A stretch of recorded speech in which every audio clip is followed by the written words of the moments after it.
When she received the inheritance, this aunt was already nearly dead from dropsy, but she at once began searching for the prince, charging Solotskin with the task, and managed to have her will drawn up.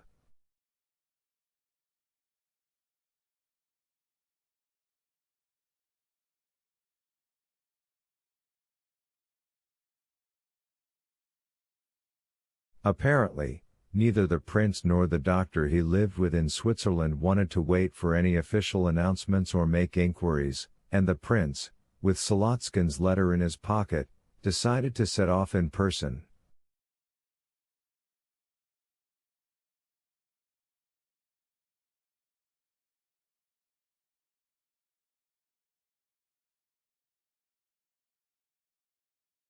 I can tell you only one thing, Tin concluded, addressing the prince, that all this must be incontestable and correct, and all that Solotskin writes to you about the incontestability and legality of your case you may take as pure money in your pocket.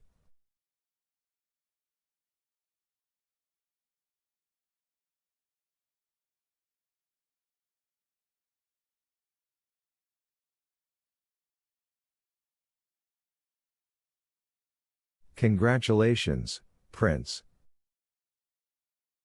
You, too, may get $1.5 million, or possibly even more.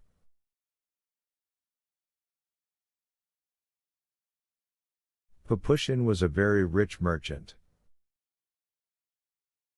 That's the last Prince Mishkin for you, shouted Ferdishchenko.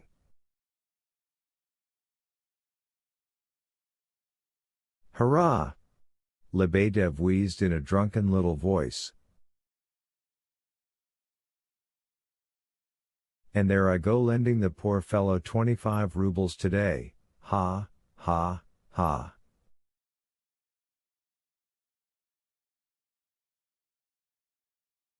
It's a phantasmagoria, and nothing else, said the general, all but stunned with amazement.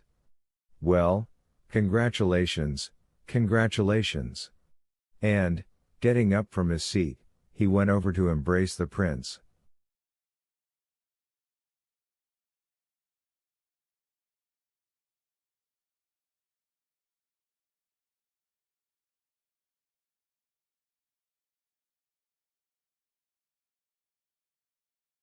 After him, the others began to get up and also made for the prince. Even those who had retreated behind the door curtain began to emerge in the drawing room.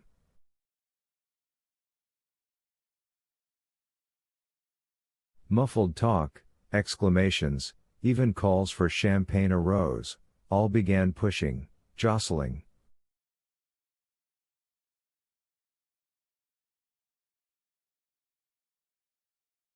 For a moment they nearly forgot Nastasia Philippovna and that she was after all the hostess of her party.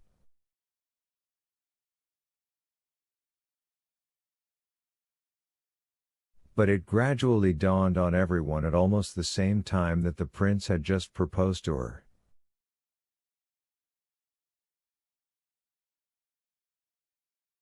The matter thus looked 3 times more mad and extraordinary than before. Deeply amazed, Totsky shrugged his shoulders. He was almost the only one to remain seated, while the rest crowded around the table in disorder.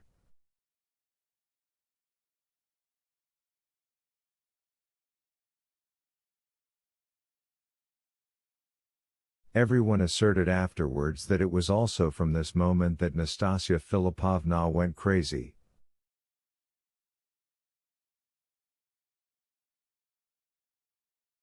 She sat there and for some time looked around at them all with a sort of strange, astonished gaze, as if she could not understand and was trying to figure something out.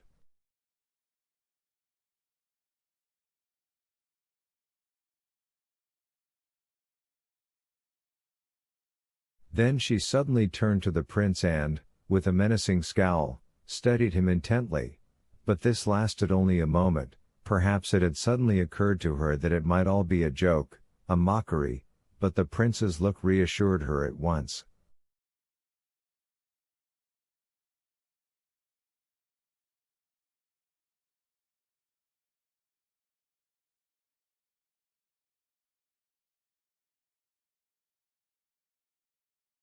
She became pensive, then smiled again, as if not clearly realizing why.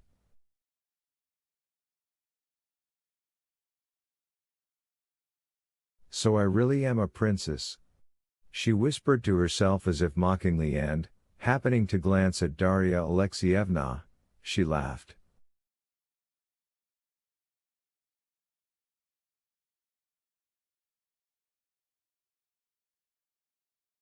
An unexpected denouement. I was expecting something else. But why are you all standing, ladies and gentlemen, please be seated, congratulate me and the prince.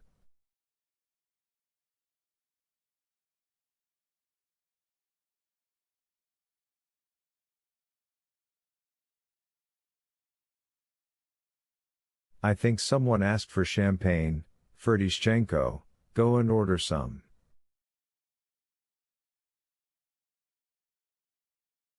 Katya, Pasha, she suddenly saw her maids at the door, come here, I'm getting married, have you heard?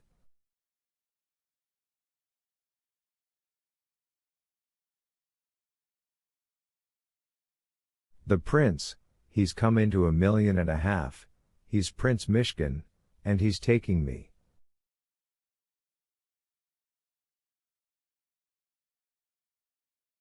And God be with you, darling, it's high time. Don't miss it, cried Darya Alexeyevna, deeply shaken by what had happened.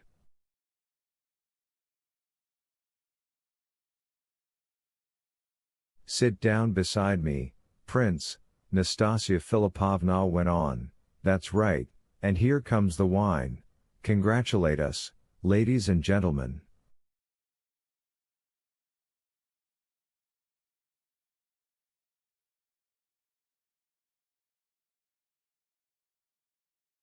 Hurrah! Cried a multitude of voices. Many crowded around the wine, among them almost all of Rogozhin's people.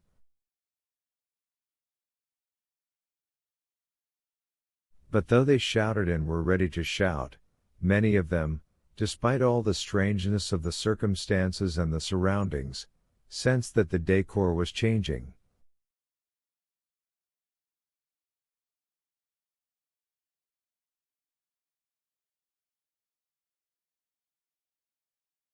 Others were perplexed and waited mistrustfully. And many whispered among themselves that it was a most ordinary affair, that princes marry all kinds of women, and even take gypsy women from their camps.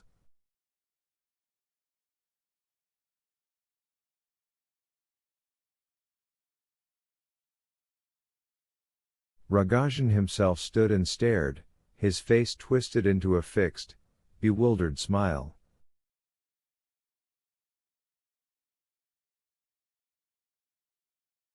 Prince, dear heart, come to your senses.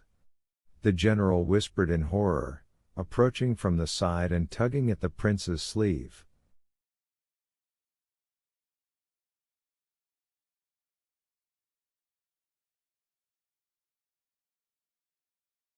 Nastasia Philippovna noticed it and laughed loudly. No, General. I'm a princess myself now, you heard it, the prince won't let anyone offend me.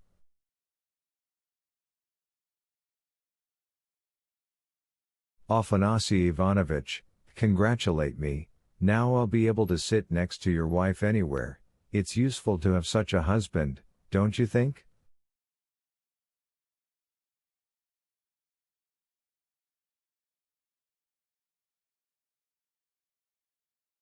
$1.5 million, and a prince, and, they say, an idiot to boot, what could be better?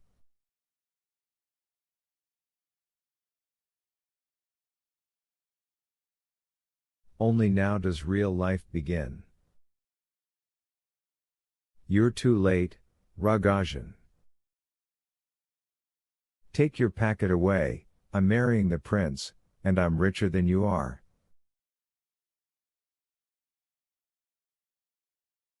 But Rogozhin grasped what was going on. Inexpressible suffering was reflected in his face. He clasped his hands and a groan burst from his breast. "Give her up!" he cried to the prince.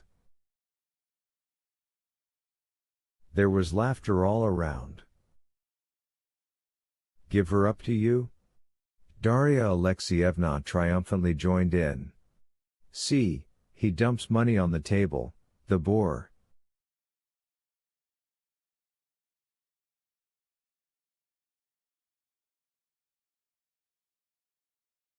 The prince is marrying her, and you show up with your outrages. I'll marry her, too. Right now, this minute. I'll give her everything. Look at him, drunk from the pothouse, you should be thrown out. Darya Alexeyevna repeated indignantly.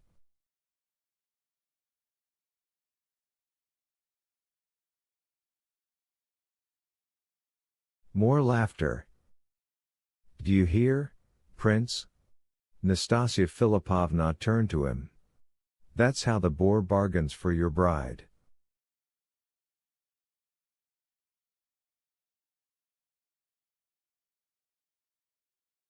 He's drunk, said the prince. He loves you very much. And won't you be ashamed afterwards that your bride almost went off with Rogozhin?